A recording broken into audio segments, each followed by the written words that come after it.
Perkenalkan, nama saya Syarmila dengan NIM 1057211111120. Pada kesempatan kali ini saya akan menjelaskan lembaga keuangan syariah non-bank, yakni asuransi syariah. Sebagai tugas akhir saya pada mata kuliah lembaga keuangan syariah. Pada asuransi syariah ini yang akan saya jelaskan adalah pengertian asuransi syariah, kemudian dasar hukum asuransi syariah, yang ketiga apa perbedaan asuransi syariah dan asuransi konvensional, yang terakhir tujuan, jenis, serta produk asuransi syariah. Pertama-tama yang akan saya jelaskan adalah pengertian asuransi syariah.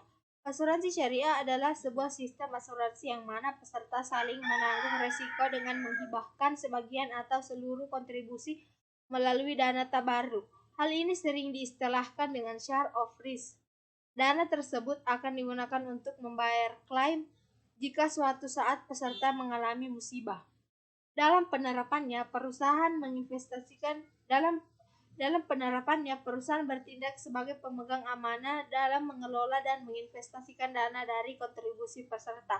Artinya, perusahaan hanya bertindak dalam koridor operasional dan bukan sebagai penanggung. Yang kedua, perbedaan asuransi syariah dan konvensional.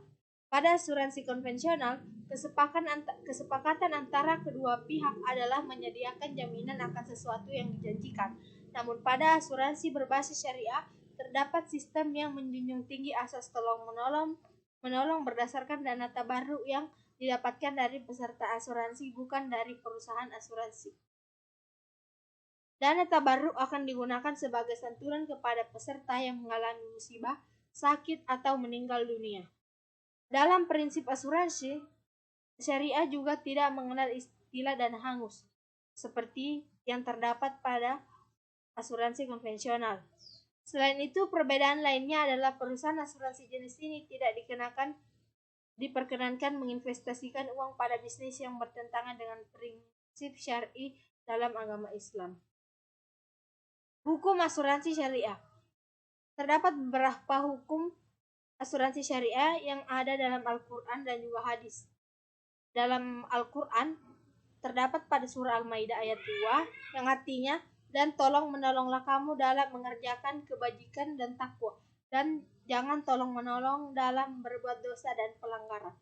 Ada pula pada surah An-Nisa ayat 9, dan hendaklah takut kepada Allah orang-orang yang seandainya meninggalkan di belakang mereka anak-anak lemah yang mereka khawatir terhadap mereka.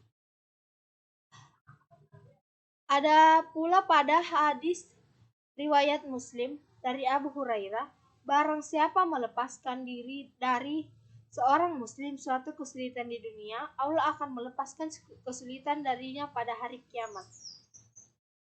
Ada pula beberapa fatwa yang dikeluarkan MUI. Yang pertama adalah fatwa nomor 21 DSN MUI 10 2001 tentang pedoman umum asuransi syariah. Yang kedua, fatwa nomor 51 DSN MUI 3 2006 tentang akad mudharabah musyarakah pada asuransi syariah.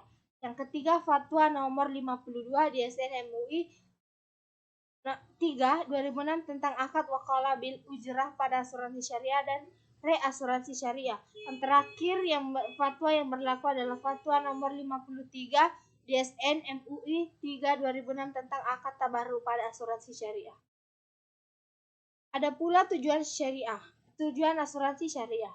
Asuransi syariah bertujuan untuk meningkatkan kesejahteraan dan perjuangan umat dengan mengemban misi antara lain yang pertama misi akidah, misi ibadah, misi istihadi, misi keumatan. Jadi tujuan utamanya bukan mendapatkan laba besar seperti asuransi konvensional. Jenis asuransi syariah ada 3, yakni yang pertama, takaful individu. Takaful individu adalah produk yang memberikan perlindungan dan perencanaan yang bersifat pribadi. Yang kedua, takaful kelompok. Takaful kelompok adalah produk yang memberikan perlindungan dengan perencanaan yang bersifat kelompok dalam perusahaan. Yang ketiga, takaful umum.